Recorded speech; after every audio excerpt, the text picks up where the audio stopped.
My name is Kelly, and I'm 30 years old. I live happily in an ordinary family in the city, married with children. I met my husband, Tom, at work. We were colleagues and got married at the rather young age of 24, and now we have 3 daughters. We both work and share the responsibilities of household chores and raising our children. Tom always takes the initiative to put the kids to bed and do the dishes, making him an impeccable husband and father. I thought my happy life would never change. Then one day, Tom received a phone call from his mother. "Hey Tom, I need to talk to you about something. Could you come back home and live with us?" His parents are getting older and feel insecure about their daily lives, so they wanted their eldest son, Tom, to live with them. However, before we got married, Tom and I made a promise to each other. Even if years pass and situations change, we won't move back to live with your parents. Tom's family home is in a rural area that you might see in dramas, where traditional gender roles are deeply ingrained. I felt this when we went to visit before our wedding. His mother directly told me, "Hurry up and give us a male heir. A girl won't do. You must have a boy." I, who grew up in an area not at all rural, was horrified and got goosebumps from her words. After getting married and having children, the pressure from my in-laws only increased. We would visit them during long holidays like summer break with our daughters, and it was a given that they would conspicuously say, "We do wish you had a boy." Moreover, they even mistreated our daughters. Tom's brother's children included a boy, and when my daughters reached for the snacks their grandmother laid out, she scolded, "Hey! Don't you dare take before the boy." Such lack of manners. My daughters, not understanding why they were being scolded, burst into tears, and my father-in-law grimaced at their crying as if it were a nuisance. Despite being their grandchildren, the difference in treatment based on gender made every visit unpleasant for me. I once told Tom about how awful it was, and he said, "Well, it's a rural household, you know." The belief in male superiority is strong. Since we're not living with them, just bear it for a while. It was this aversion that led us to promise never to live with them. This isn't right. Instead of us, why can't your brother and his wife, who live nearby, move in with them? I desperately pleaded with Tom. However, Tom said, "My folks want me, the eldest son, at home. Can't you understand?" and spent a long time trying to persuade me. I couldn't understand why it had to be the eldest son and not the younger. In the end, I reluctantly agreed, and our family moved to the countryside. I had to quit my job, and Tom transferred to a branch office near his parents' home. I wanted to work at the branch office near our new home as well, but my mother-in-law vehemently opposed, saying, "A working mom? You have housework to do at home. It would be embarrassing to show your face around the neighborhood, so please stop." Having my trust broken and living with my in-laws was bad enough, but being forced to quit a job I loved pushed me to my limit. Yet, Tom, my husband, seemed happy to be back in his hometown, spending every night drinking with old classmates. I wanted to share my pain with Tom, but his new routine of heading straight to the bar after work and leaving home early on weekends drastically reduced our time together. To make matters worse, I was constantly pierced by my in-laws' remarks like, "When will we get a grandson?" and "Hurry up and give us an heir." Since returning home, Tom had changed entirely. "Hey, isn't dinner ready yet? I told you to have it made by the time I get back from work. Sounds like the kids are fighting. Go check on them quickly, will you?" He became demanding, expecting dinner ready upon his return and quickly addressing any children's quarrels, a stark contrast to his previous involvement in household duties. His parents turned him into a domineering husband, issuing orders as if he were royalty. Around his hometown friends, he became even worse, mockingly saying, "She's really useless, huh? Can't even cook properly, stopped wearing makeup, and gave me 3 daughters instead of a son. Totally useless." Each time Tom ridiculed me in front of others. I felt my self-worth diminish, struggling to find reasons to smile. The relentless negativity from living with my in-laws and Tom wore me down. Amid this, Tom abruptly declared, "All daughters, no use to me. I don't need to support a useless wife and 3 daughters. We're getting a divorce." Normally, such words from a husband would be shocking, but to me, who had been demeaned and dismissed, it sounded like a liberation. However, I couldn't agree with the "no need to support" part. I demanded child support for our 3 daughters until each turned 18 as a condition for the divorce. Initially hesitant, Tom agreed after his parents offered to help with payments, eager for him to remarry and hopefully have a son. Is having a son to carry on the family name really that important to you? I was so appalled that I was lost for words. Together with the lawyer, we drafted a child support agreement and signed it. The moment Tom signed, he said, "Gonna go out for drinks," and just left, never to return until the day my daughters and I moved out. 2 years post-divorce, I found myself at an airport for a vacation. Waiting at the gate, I heard a familiar voice, "Hey, isn't that Kelly?" No way. Turning around, there was Tom. With a woman beside him. I feel like I've seen this woman somewhere before. As I was racking my brain, unable to pinpoint where, Tom graciously introduced her. "This is my new wife, a middle school classmate of mine." When Tom said that, I was like, oh, and remembered. She was the woman who laughed along with him when he made fun of me in front of his friends from back home. Her name was, if I recall correctly, Mary. "Long time no see, Tom. You're Mary, right?" Whoa, the ex-wife remembers me? Creepy. "Yeah, I remember you. You were grinning at me that time." I was about to say that but held back, knowing it would only lead to trouble. Then Mary, looking me up and down, said, "So the ex-wife who could only give birth to girls ended up divorced, how sad." "Sorry, I ended up remarrying him." Yeah, she was all about those daughters. "We can't have an heir this way," said the folks, so I divorced her. How awful. The two of them were enjoying making fun of me. I wondered what kind of words would come out of these two if I stayed silent. "Having all girls, you must be worried about your old age," Tom said. Why would having girls make me worried about my old age? I genuinely didn't understand, so I asked Tom. "If you don't have a son to carry on the family name, the lineage ends, right?" Tom replied with an outdated mindset. "A daughter could marry and solve that issue," I retorted, but Tom said something even more sexist. "Girls are supposed to marry into a family. It's not for them to carry on a family name." Despite us being born in a modern era, Tom sounded like an old man out of touch with the times. Just listening to this is exhausting. As I was about to leave, "Kelly, what's up?" a pleasant voice called my name. I turned towards the voice and saw my current husband coming over at a brisk pace, with our 3 daughters in tow. Thankfully, our eldest, who was 5 at the time of the divorce, didn't seem to remember her biological father. "Who's that?" my daughters asked, tilting their heads, to whom I said, "Sit over there on that chair and wait," keeping them away from Tom. "Oh, are those my daughters?" "They've all grown up." Tom acted overly sentimental on purpose, then looked over at my current husband. "Nice to meet you. I'm Tom, Kelly's ex-husband," he said with a smirk. "Hello, nice to meet you," my current husband replied with a casual greeting. Then he turned to Tom and asked. I could hear Tom's voice from quite a distance, so I wondered what was going on. "Did you need something from my wife?" Tom answered jokingly. "Nah, just felt nostalgic seeing her after so long. Gave me a lot of trouble, this one did." "What kind of trouble?" As if to say, "Please do ask," Tom moved closer to my husband. Despite having 3 kids, all of them turned out to be girls. My family wanted a male heir and felt like marrying her was a waste of time, you know? Guess I ended up with someone who can only have girls, huh, it's funny. "What are you talking about?" My husband, who had been gentle until now, responded to Tom's words with a hint of intimidation. Tom seemed to notice the shift in the atmosphere and hesitated for a moment. Undeterred, my husband continued. "Perhaps you're not aware? The sex of the children is determined by the father." "What do you mean?" Tom tilted his head. "The sex of a child is determined by the type of chromosomes. XX for a girl, XY for a boy." Tom listened to my husband's explanation with a look that suggested he might or might not understand. "And while women only carry X chromosomes, men carry both X and Y.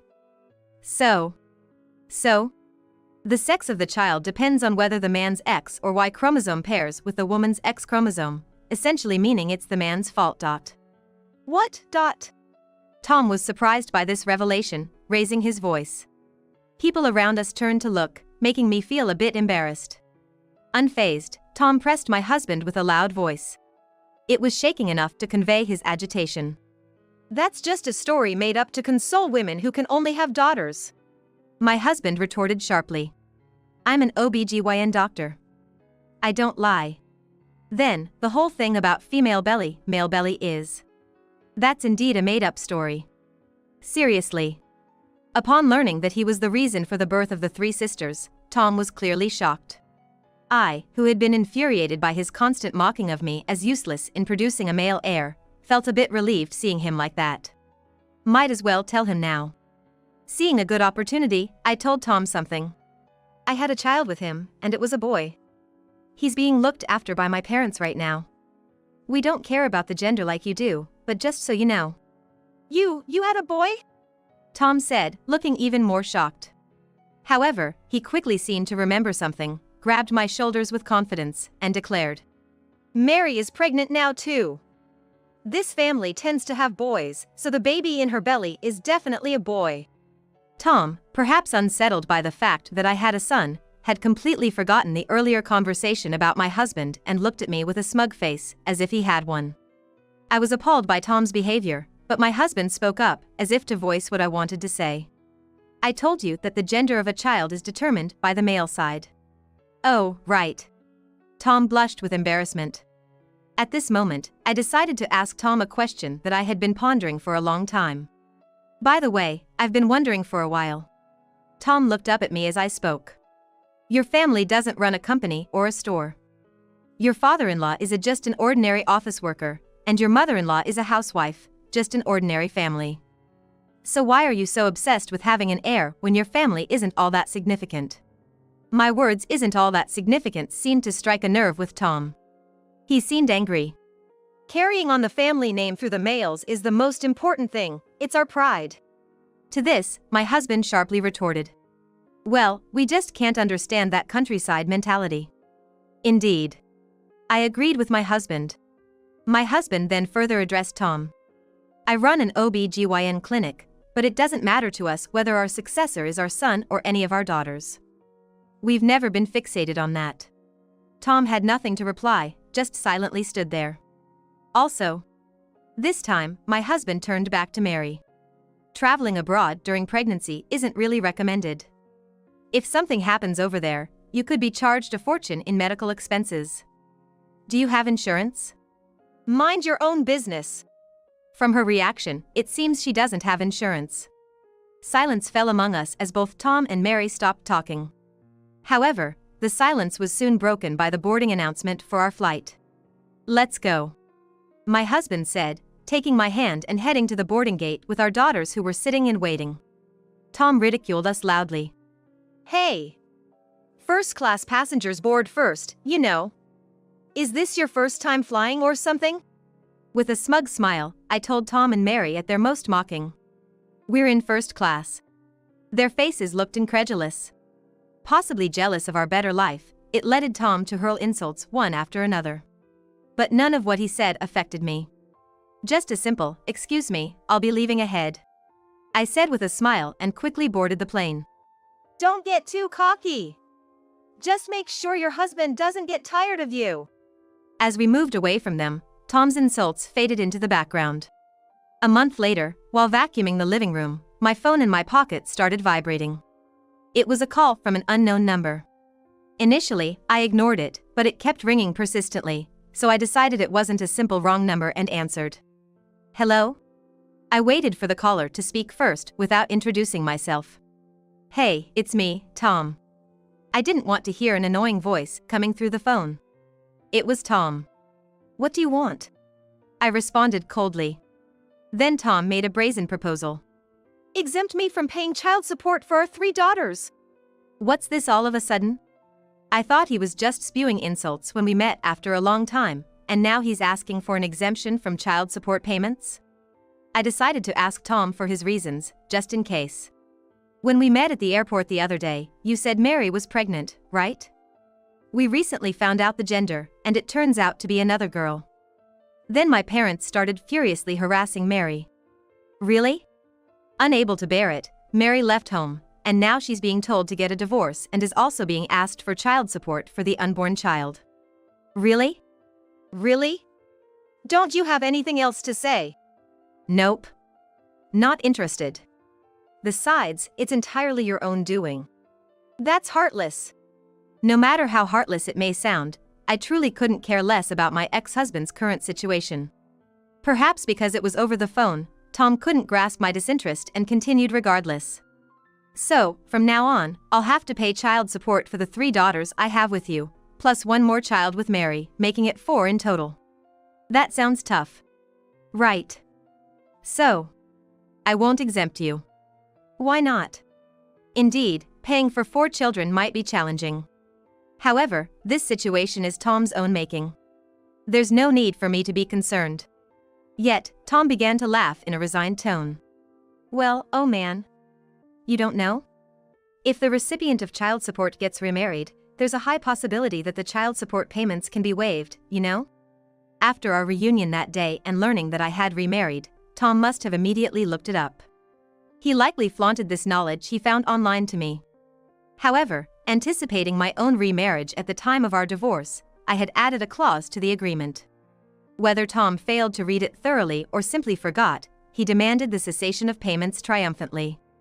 I informed Tom of the oversight.